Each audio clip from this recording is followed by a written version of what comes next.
अस्सलामुअलैकुम। मेरा नाम है अनमोल जैस्मीन और आज का मेरा वीडियो का टॉपिक है 8th अमेंडमेंट, जिसकी इंट्रोडक्शन ये है कि ज़ियाउल हक की गवर्नमेंट में आया था और उसने बहुत सारे कॉन्स्टिट्यूशन चेंजेस लाए थे और प्रेसिडेंट को बहुत सारी पावर्स दी थी।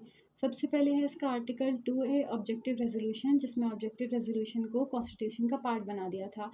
फिर इसमें आ जाता है article 203 B and J. 203 B हमें यह बताता है जो इम्पोर्टेंट टर्म्स हैं जैसे law, court, Muslims, injunction of Islam, ये सब क्या है।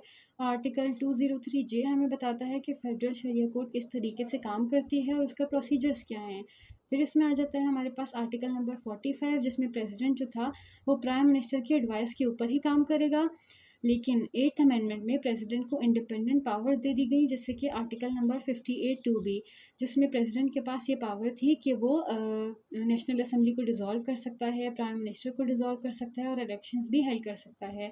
और ये वो तब कर सकता है जब उसको लगे कि गवर्नमेंट ठीक से काम नहीं कर रही है। फिर इसमें जो थी ये 13 अमेंडमेंट में इसको डिज़ोल्व कर दिया गया, 17th अमेंडमेंट में ये आर्टिकल वापस आ गया था और 18th अमेंडमेंट में इसको परमानेंटली डिज़ोल्व कर दिया। फिर इसमें आर्टिकल 75 आ जाता है, जो कि है प्रेसिडेंट जो है ना असेंट देगा किसी भी पार्लियामेंट के बिल को, तभी वो लॉ बनेगा और वो वापस भी कर सकता है रिकन्सिडरेशन के लिए किसी भी बिल को। फिर इसमें आ जाता है हमारे पास आर्टिकल 90, जिसमें एग्जीक्यूटिव अथॉरिटी, जिसमें जो हमारा जिसमें जो था पीएम उसको एग्जीक्यूटिव अथॉरिटी का हेड बना दिया गया था और फेडरल कोर्ट्स को एग्जीक्यूटिव अथॉरिटी बना दिया गया था। फिर आ जाता है आर्टिकल नंबर 91, जिसमें था प्राइम मिनिस्टर और कैबिनेट, जिसमें जो हमारा प्राइम मिनिस्टर था उसको ये इख्तियार था कि वो कैबिनेट के मेंबर्स को सेलेक्ट कर सके और नेशनल असेंबली के मेंबर्स को भी सेलेक्ट कर सके, और जो कैबिनेट थी वो रिस्पॉन्सिबल थी नेशनल असेंबली के मेंबर्स के लिए। है आर्टिकल नंबर 101, जो कि है गवर्नर।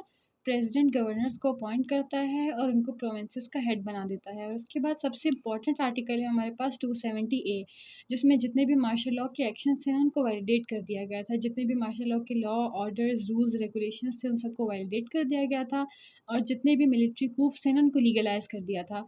8th अमेंडमेंट का सबसे इम्पॉर्टेंट केस है Begum Nusrat Bhutto versus chief of army staff.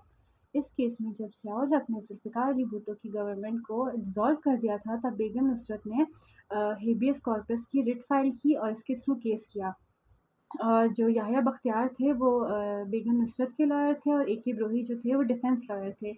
Yahya Bakhtiyar के आर्ग्यूमेंट्स ये थे कि ये एक कॉन्स्टिट्यूशनल डेविएंस है जिसमें उन्होंने कॉन्स्टिट्यूशन को एब्रोगेट किया है और ये हाई ट्रीज़न के तौर पर काउंट किया जाता है। जिसमें ए.के. ब्रोही के आर्ग्यूमेंट्स ये थे कि ये एक एबेंस है, ना कि कॉन्स्टिट्यूशनल डेविएंस। इसमें हमने मतलब थोड़ी देर के लिए कॉन्स्टिट्यूशन को सस्पेंड किया है, उसको अबॉलिश नहीं किया है, ना ही एब्रोगेट किया है।